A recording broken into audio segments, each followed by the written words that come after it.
Mengawali persahabatan. Sahabatku, bagaimanakah suatu hubungan persahabatan terbentuk?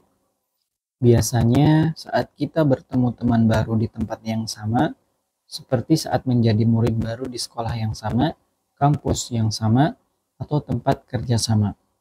Kita menjadi teman karena punya kesamaan kebutuhan, yakni saling berbagi informasi, membantu, dan mendukung mencapai tujuan di tempat tersebut. Persahabatan didasari kebutuhan saling melengkapi seperti ini, disebut rational relationship. Kita juga bisa berteman dengan orang-orang di sekitar karena punya kedekatan, misalnya karena kita tinggal di desa yang sama, lorong yang sama, maupun masyarakat yang sama. Persahabatan seperti ini terbentuk sendiri karena seiring bertumbuh, seiring itu pula kita membutuhkan teman bermain. Persahabatan yang terbentuk karena adanya kedekatan ini disebut emotional relationship. Saat di luar negeri, jauh dari tanah tempat dilahirkan, kita pun berusaha mencari komunitas, orang-orang dari negeri sendiri. Mereka yang sama tanah tumpah darahnya dengan kita, tentu saja menjadi sahabat seperjuangan. Persahabatan jenis ini disebut nationalism relationship. Bagaimana bila tidak bertemu di tempat beraktivitas bersama-sama, tidak juga memiliki hubungan kedekatan, tidak pula sebangsa, apakah kita masih bisa bergaul? Tentu saja. Jawabannya ya. Dengan apa? Kalau memiliki agama sama, kita bisa bergaul dengan dasar kesamaan keyakinan. Bahkan semua agama tidak lupa mengajarkan umat membangun persaudaraan sesama pemeluknya. Ini disebut spiritual relationship. Di atas itu semua, apakah masih ada ikatan persahabatan yang bisa kita bangun? Ya, masih ada. Kita bisa bersahabat dengan alasan kemanusiaan. Kita sama-sama manusia yang membutuhkan banyak hal untuk hidup lebih baik. Butuh rasa aman, kecukupan hal-hal penunjang hidup, alam sehat, dan lain sebagainya. Persahabatan yang terbangun seperti ini disebut humanism relationship. Sahabatku, hal-hal di atas menunjukkan bahwa bagaimanapun di kehidupan ini kita pastinya membutuhkan ikatan pergaulan dan interaksi sesama. Dengan cara itulah kita bisa memenuhi kebutuhan hidup yang banyak. Tanpa adanya sahabat di sekitar, bisa dibayangkan betapa sulitnya hidup kita. Akan ada banyak hal yang tidak terpenuhi sebab selaku makhluk sosial kita tidak bisa hidup sendiri. Selalu saja ada perasaan kurang bila kita tidak punya teman, apalagi sahabat. Meskipun kita memiliki segalanya. Kisah Nabi Adam misalnya. Allah Subhanahu wa Ta'ala menciptakannya di surga. Kita tahu di surga semuanya ada.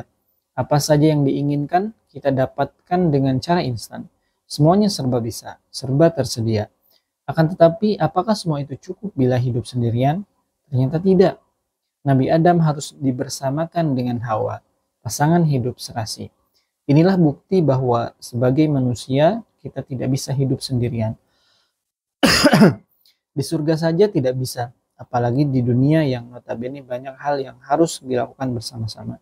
Maka kita membutuhkan sahabat, apapun yang mendasari terbentuknya ikatan pergaulan itu. Sahabatku, tentu saja sebelum melangkah lebih jauh ke halaman-halaman berikutnya, saya ingin mengajak membangun keinsafan sama. Tidak ada kata tidak, kita pasti membutuhkan ikatan pergaulan sehat. Maka jangan pernah lagi kita berlagak seolah-olah bisa hidup sendiri, seakan-akan bisa mencukupi kebutuhan sendiri. Percayalah, itu hanya dorongan nafsu yang ingin berkuasa di hati kita. Kesadaran bahwa kita membutuhkan ikatan pergaulan inilah awal mula lebih memperhatikan apa saja upaya penting menjaganya tetap sehat dan tentu saja asyik. Menerima kekurangan. Sahabatku, kita membangun ikatan pergaulan karena memiliki banyak sisi tidak terisi. Kita membutuhkan teman dan sahabat untuk mengisinya. Di samping menyadari kita saling membutuhkan, ada pula kaitan lain yaitu tentang ketidaksempurnaan. Bahwa sebagai manusia kita sama-sama punya kelebihan dan kekurangan masing-masing. Tidak ada yang sempurna. Maka, di samping melihat hal positif yang bisa diambil dari teman bergaul, kita juga harus bersiap-siap menerima kekurangan dan kelemahannya. Nicholas James, Nick, orang yang terlahir tanpa tangan dan kaki, berbicara di banyak tempat dan menulis banyak buku tentang motivasi pengembangan diri.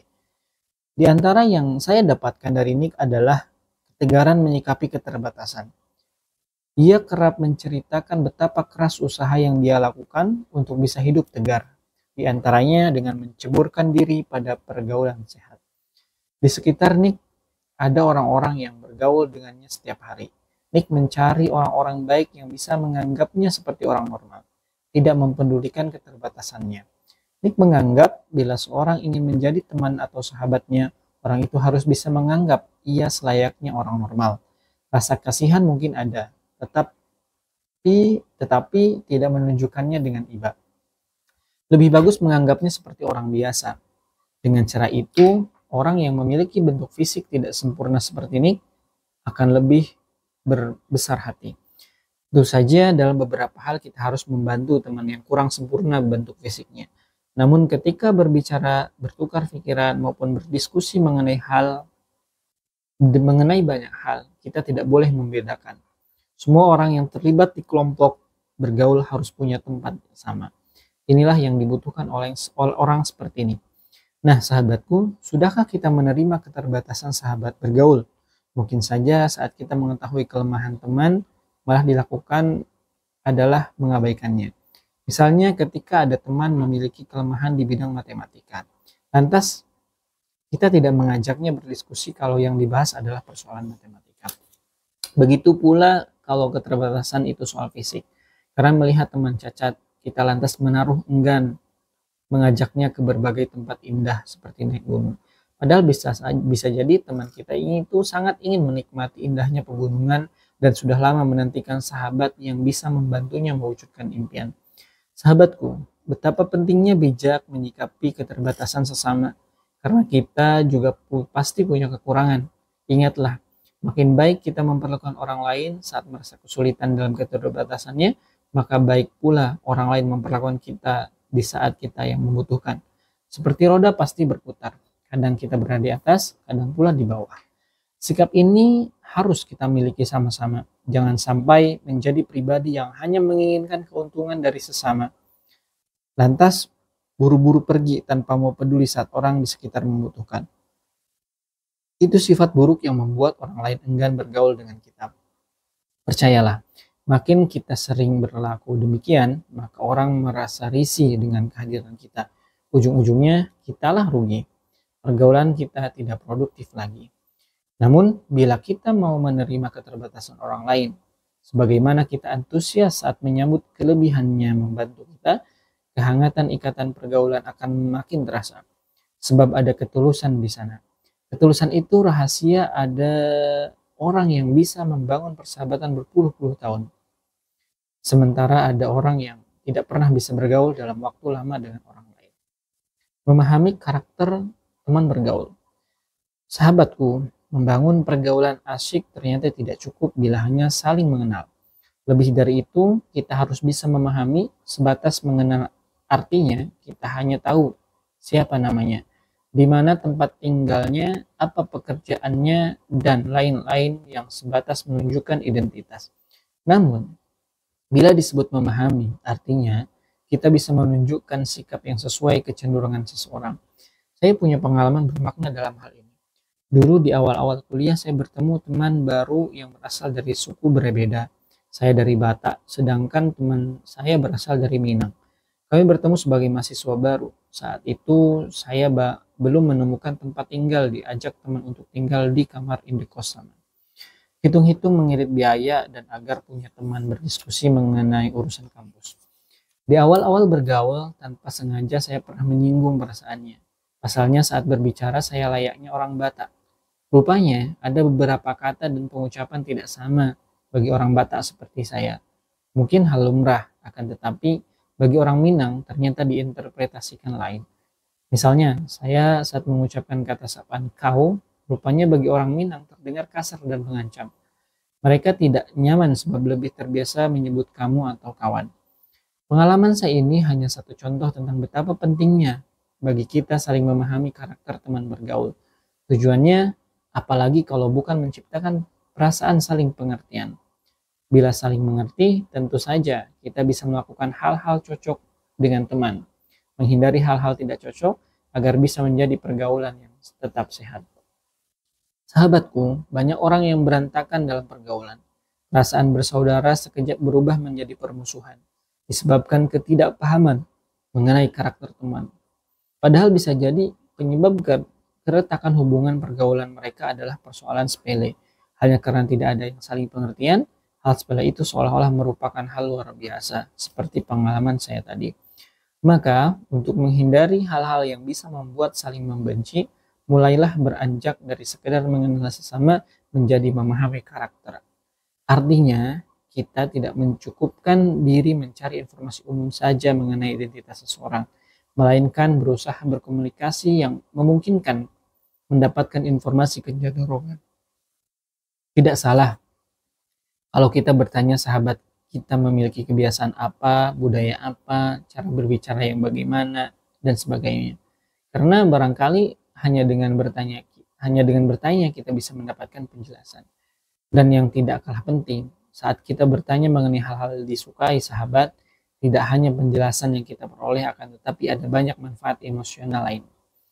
Seperti dijelaskan Dale, seorang ahli pengembang diri dan trainer bidang pembangunan hubungan sesama, bila kita mau bertanya tentang apa saja yang disukai dan tidak disukai seseorang, pertanyaan itu akan menimbulkan rasa dihargai di hati sahabat. Selanjutnya, sahabat kita akan lebih terbuka, merasa nyaman, membicarakan hal-hal yang sifatnya personal sebab ia percaya pada kita. Dale dalam bukunya How to Win Friends and Influence People menyebut rasa percaya yang kita dapatkan dari sahabat bergaul sebagai modal besar mempengaruhi mereka agar mau melakukan apa saja hal positif yang kita inginkan. Maka mulailah memahami teman bergaul. Niscaya nuansa pergaulan menjadi semakin asik. Apresiasi magnet kebaikan. Sahabatku, di antara hal sederhana yang bisa kita lakukan untuk menjaga pergaulan tetap asyik adalah mengapresiasi kebaikan orang lain. Bisa dengan bentuk memberi pujian, rasa kagum yang kita perlihatkan saat sahabat melakukan sesuatu positif, atau sekedar senyuman yang memperlihatkan betapa senangnya kita melihat tindakan sahabat. Apresiasi yang kita berikan itu akan menjadi magnet yang menarik kebaikan-kebaikan lain. Entah itu dari teman atau dari diri sendiri. Saat kita mengapresiasi kebaikan seorang teman, secara tidak langsung akan menjadikan teman kita bersemangat melakukan kebaikan lebih banyak lagi karena ia merasa dihargai dan disambut hangat. Apresiasi yang kita berikan juga menjadi magnet yang menarik kebaikan dalam diri kita. Sebab kita pun ingin membalas perlakuan baik sesama dengan kebaikan yang sama bahkan dengan bentuk yang lebih baik. Mengambil satu contoh dari dunia sepak bola, ada kisah kepindahan mega bintang klub asal Spanyol yakni Real Madrid. 2 tahun lalu Cristiano Ronaldo masih mengenakan jersey putih-putih ala Real Madrid. Tetapi ia memutuskan hengkang dan mengenakan jersey putih hitam ala Juventus di awal musim 2018-2019. Kontribusinya bagi Juventus di musim yang baru saja usai ini terbilang lumayan sebab meskipun torehan gol masih kalah jauh dari rata-rata Real Madrid selama beberapa musim terakhir, menorehkan 28 gol dan 10 assist di semua ajang bagi Juventus masih bisa terbilang lumayan. Mengingat CR7 masih membutuhkan waktu beradaptasi dengan klub baru. Hasil perolehan ini membuat Juventus memiliki kans mencapai perolehan lebih di musim berikutnya. Nah, satu cerita yang menurut saya cukup signifikan pengaruhnya terhadap keputusan CR7 pindah ke Juventus adalah kisah apresiasi. Di musim 2017-2019, Real Madrid bertemu Juventus di partai semifinal Liga Champions. Saat bertanding di kandang Juventus, CR7 menjadi man of the match sekaligus penentu kemenangan Real Madrid. Salah satu golnya yang sangat indah di laga ini bahkan memancing reaksi positif dari fans Juventus, yakni saat CR7 mencetak gol salto fenomenal. Kiper legendaris Juventus Gianluigi Buffon dibuat melongo menyaksikan bola menyentuh jaring gawangnya. Saat itu banyak fans Juventus melakukan standing ovation sebagai bentuk apresiasi dan kekaguman terhadap gol yang baru saja dibuat CR7. Saya yakin sebutan demikian hangat sebagai penanda sportivitas ini menyentuh hati CR7 sehingga meyakinkannya pindah membela Juventus. Terbukti dari satu komitmen utama yang disebut CR7 saat diperkenalkan sebagai penyerang utama Juventus, bahwa dirinya ingin bersama tim mempersembahkan trofi Liga Champions yang sudah lama pupus dari dekapan Juventus. Sahabatku, kisah mega bintang sepak bola Cristiano Ronaldo ini saya jadikan contoh betapa sebentuk apresiasi menyambut kebaikan seorang teman akan sangat membekas di hati. Seperti halnya diri kita, adalah lumrah kalau kita senang berbuat baik kepada orang yang memang bisa menghargai kebaikan. Sebaliknya, kita malas mengulangi kebaikan sama bila orang yang kita perlakukan baik itu mengabaikan atau malah membalas dengan tindakan buruk. Sadar atau tidak, dalam ajaran agama juga menemukan isyarat pentingnya apresiasi, yakni adanya janji surga bagi orang berbuat kebaikan dan ancaman neraka bagi orang berbuat keburukan. Ini sebentuknya apresiasi dari Allah Subhanahu wa Ta'ala untuk hambanya yang mau berbuat baik dan meninggalkan ulah buruk. Sahabatku, mulailah merasa penting untuk mengapresiasi kebaikan sesama. Setidaknya dengan mengucapkan terima kasih atas setiap perlakuan baik yang kita terima. Jika bisa, tambahi dengan ungkapan betapa senangnya kita bila bisa melakukan kebaikan yang sama. Sederhana, tapi sangat dahsyat manfaatnya.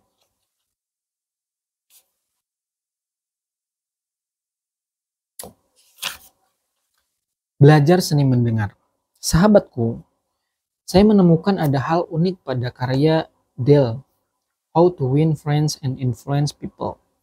Di antaranya adalah nasihat untuk kita yang ingin membangun ikatan pergaulan asyik adalah lebih banyak mendengar daripada berbicara. Berbanding terbalik dari anggapan banyak orang yang meyakini kalau ingin menjadi teman bergaul berbeda, kita harus banyak bicara. Rupanya sikap kita yang lebih suka mendengar akan menarik rasa hormat lebih banyak dari sesama. Mengapa demikian? Pasalnya, saat lebih suka mendengarkan seseorang, kita memberi tempat nyaman bagi sahabat kita. Dia akan selalu mencari kita ketika butuh teman berdiskusi. Sebenarnya hal sama juga akan kita rasakan. Bila ada teman suka mendengarkan, kita berbicara sampai tuntas menceritakan apa saja yang dirasa, kita akan menganggap teman tersebut sebagai teman bercerita yang nyaman dan asyik. Sebaliknya, kalau kita berbicara tentang seseorang tetapi baru sepatah dua kata berucap, ia membalas panjang lebar sampai kita tidak punya waktu lagi melanjutkan cerita, jelaslah tidak nyaman. Apalagi kalau ia justru menghakimi dari cerita yang kita ulas. Misalnya, saat kita mengalami kejadian pahit, seorang teman bercelutuk, "Ya iyalah, wajar kalau kamu menerima hasil buruk, seharusnya kamu tidak begini, tidak begitu." Nah, untuk keperluan membangun pergaulan asyik, kita harus bisa menunjukkan seni mendengar yang baik. Bagaimana caranya? Berikut beberapa trik yang bisa kita lakukan. Pertama, ketika seseorang sahabat berbicara, dengarkanlah sampai tuntas. Gunanya agar kita mengerti secara keseluruhan tentang apa yang ia bicarakan. Dengan demikian kita bisa memahami persoalan yang dibahas secara lebih baik. Pemahaman menuntun kita untuk menyimpulkan dengan tepat. Kedua, berbicaralah ketika ia sudah meminta saran dan pendapat kita. Ingatlah, banyak diam sehingga diminta bicara jauh lebih baik daripada banyak bicara sehingga diminta diam. Biasanya, kalau seorang merasa puas menyampaikan isi hati dan pikiran, barulah ia merasa nyaman bila orang lain membalas atau menimpali. Menyela seseorang yang masih ingin terus berbicara dengan cara memberikan banyak tanggapan, justru akan menyebabkannya merasa malas berbicara bersama kita. Ketiga, tunjukkan menyimak informasi penting dari teman dengan cara mengulangi beberapa detail yang ia sebutkan. Hal ini akan menambah keyakinannya untuk mengikuti saran yang akan Anda sampaikan kemudian. Sebaliknya, apabila Anda langsung menyimpulkan pembicaraan dan menyampaikan pesan bertubi-tubi tanpa lebih dulu menunjukkan Anda mendengarkannya, saran yang Anda berikan akan ia mentahkan begitu saja, sebab dirinya menganggap Anda memberi kesimpulan terburu-buru. Keempat, belajarlah menunjukkan ekspresi yang menandakan bahwa Anda menyimak sahabat Anda berbicara. Misalkan dengan mengangguk maupun memberi tanggapan singkat seperti, "Oh ya, benarkah begitu?" Terus, dan sebagainya. Yang penting tanggapan kita itu bernada menerima, bukan respon dibuat-buat.